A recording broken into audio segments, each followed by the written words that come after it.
mga pagbabago sa kalalakihan tulad natin pag nagkakaedad. Meron bang menopause ang lalaki? Actually, merong menopause ang lalaki.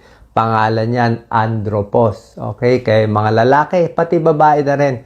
Nagbabago yung kutis, pumapangit, kumakapal yung mukha. Ano mga tips para maiwasan ang pag-edad sa lalaki? Pwede rin to sa mga babae. Pero mainly sa boys, tignan natin, ayan, 20 years old lalaki, 30, 40, 50 plus. Okay? Pag 20 years old, mataas ang testosterone. Malakas tayo, di ba? Peak, ang ganda ng balat. 30 years old, malakas pa rin. Walang problema. 40 years old, ayan na. Nag-gray na yung buhok. Medyo kumukulubot na. Humihina na yung testosterone, yung libido, yung lakas ng sex drive, humihina na. At medyo pumapayat-payat na. Pagdating ng 50-60, andropause na yan. Mababa na yung testosterone, tumataas na yung buhok, marami pang sintomas, lumiliit na yung muscle, at humihina na yung sex drive, at naglalabasan na yung mga sakit. Ang difference lang sa babae, yung menopause, biglaan. So, pag mga babae, edad 45 to 52 years old, biglang nagme-menopause, biglang nag-hot flashes. Sa mga lalaki, unti-unti yung andropause. 30, 40, 50, 60, 70, unti-unti yung pagbaba. Yan nangyari. Diseases sa lalaki. May mga sakit na lumalabas pag edad 40, 50, 60. Ito babantayan natin. High blood, ganyan karami, Sakit sa puso, baga, diabetes, gout, arthritis, heart failure. Yan ang tinatawag na male menopause or andropause. Tapos magbibigay tayo ng tips. Ayan, tignan nyo, testosterone ng mga lalaki. Edad 20, puno ng testosterone. Talagang dito sila pinakamacho. Ayan, pakonti ng pakonti. 40, 50, kalahati na lang 70, konti na lang 80, 90, halos wala na. Ano ang senyales na tumatanda ang lalaki? Number 1, low libido. Mahina na yung sex drive, minsan erectile dysfunction, mas hindi na makapagtalik, mas mahina na yung lalaki, hindi na makatagal, ganun nangyari. Pati sperm count, nahirapan na rin magbuntis. Number 2, pag bumababa testosterone, lumilit ang muscle, mahina din energy.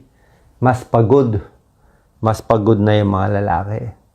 Number 3, mas lumalaki ang tiyan. Bumabagal ang metabolism, lumiliit yung muscle, yung tiyan mas lumalaki, dyan napupunta. Yan, Number 4, mas hirap makatulog. Okay? Irregular ang sleep habits, insomnia. Sa umaga, mas inaantok na, mas hirap na makafocus. Minsan, mainitin din ang ulo. Kaya nga, pag mga senior, mainitin ang ulo. Ang buto, actually sa lalaki at sa babae din yan, yung buto humihina. Mas marupok. Mas marami ng arthritis, mas matunog na. Pag ginagalaw-galaw mo, matunog na. Sumisikip na yung katawan dahil nga yung muscle sumisikip na. Ayan, maraming pagbabago sa kutis. Okay, parang ganito ako, meron akong melasma. Ayan. Mga age spots, yung mga pula-pula na naglalabasan, ayan, Ayan, minsan mapula, minsan parang freckles, minsan parang brown, parang gray, naglalabasan po yan. Age spots tawag yan. Nagkakaedad, hyperpigmentation. Tapos yung balat, mas parang hindi na ganun kalambot. Medyo matigas-tigas na siya. Ayan, matigas. Bukod pa sa mga kulubot na lumalabas at namumuti yung buhok at numinipis yung buhok. Yan nangyayari, Ito, syempre, eye bags, drooping skin. Yan, bumababa dito, dito sa leeg, pati dito sa noo. Yan. So, para makaiwas sa biglang pagtanda, bawas sa direct sunlight. Ayaw natin sobra araw. Diba? Tapos, syempre, naglalagay ng moisturizer. Okay, wag din mainitin ang ulo. Pag mainitin ang ulo, lagi nakakunot ang noo. Pag kulang sa tulog, mas puyat din. Pag mga may bisyo, naninigarilyo, umiinom ng alak, mabilis kumulubot. Pag hindi healthy ang kinakain, puro matataba, di ba? Puro maaalat, mas maga ang muka. Pag may sakit, may kidney problem, mas nag-iiba kulay ng muka. Pero pag ang kinakain mo, maraming gulay, maraming prutas, masaya lang palagi, mas maganda yung kulay ng muka. Depression, meron din. Pag nagkakaedad, kasama din po yan. Pag mababa yung testosterone level, kasama yan sa menopause ng lalaki, andropause, minsan nga ang babae, iiyak na lang bigla. Sa paglalaki, pag nadidepress, nagagalit. Baliktad, naiinis.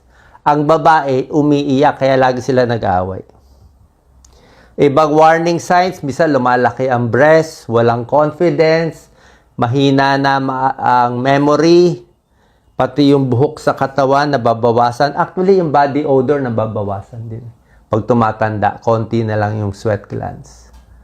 Okay? Ano pa mga sakit na binabantayan natin? Number 1, heart disease. Pag tumatanda, ito, lalaki o babae, humihina ang puso. Mas matigas yung puso, mas hirap ang pagtibok, mas mabilis hingalin pag tumatanda. Prostate cancer. Kung sa babae, breast cancer ang kalaban natin dito. Ang kalaban naman ng lalaki, prostate cancer. Kung hindi prostate cancer, lalaki yung prostate, hirap umihi, madalas umihi, gigising ng madaling araw, papacheck tayo, may gamot pampaliit ng prostate. Ang ayaw natin sa prostate cancer at yung malaking prostate, yung maraming karne, maraming meat. Minsan yung gatas, ayaw din pag marami. Maaanghang, ayaw din natin. Mas gusto natin mga kamatis, mas healthy foods. Diabetes, lalaki o babae, syempre, maraming fast food, unhealthy foods. Diba? Kulang sa exercise, tumataas ang blood sugar natin. Okay? So, kailangan anong pampababa ng blood sugar? Mga healthy food, oatmeal, mansanas, gulay, maganda yan. So, bawas sa mga soft drinks at mga matatamis. Maganda rin, lagi nag-exercise, lagi naglalakad. So, sabi ko nga, pag tumatanda, pili tayo maglakad kahit 3,000, 5,000 steps in a day, pwede na po yun.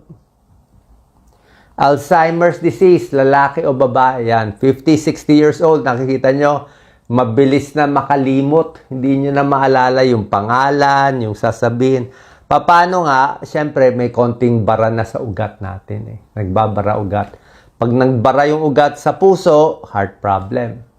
Pag nagbara yung ugat sa utak, yan, stroke o Alzheimer's disease. Humihina naman ang memory natin.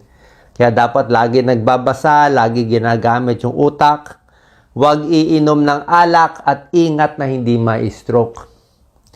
Bukod dito, hindi natin nasama yung high blood. Marami nagkaka-high blood pressure pag nagkakaedad. Maalat ang kinakain, masyadong stress. Okay, hindi napapacheck yung blood pressure pag lampas 140/90.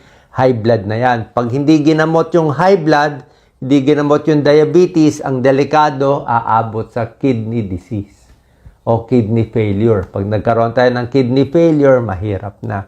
Sabi ko nga pa, nagkakaedad, ingat lang tayo na bago mangyari mga pagbabara, uunahan na natin. Lahat ng lalaki dadaan dito. Okay? Dinidelay lang natin. Gusto natin ma-delay. Imbis na ma-stroke ng edad 50, kung magkakasakit man, dapat 80 o 90 na. Diba? Mas maganda, mas nakakaiwas. Kaya dapat maingat tayo. Mga tips, tulog, pahinga, kailangan yan. Move more, galaw-galaw, wag laging nakaupo, mas maganda. Uminom ng maraming tubig. Senior, at least 6 na basong tubig, 6 to 8 glasses para okay ang kidneys. Tubig, mas maganda. Bawas stress, lalong stress. Tigil sigarilyo. Tapos yung pagkain, eat to thrive. Konti lang kakainin. Parang kain ng ibon. Pag hindi ka nagugutom, huwag ka na kumain. Mas payat, mas maganda. Tapos, Kahit senior na, enjoy yourself, ingat lang, wag maaksidente.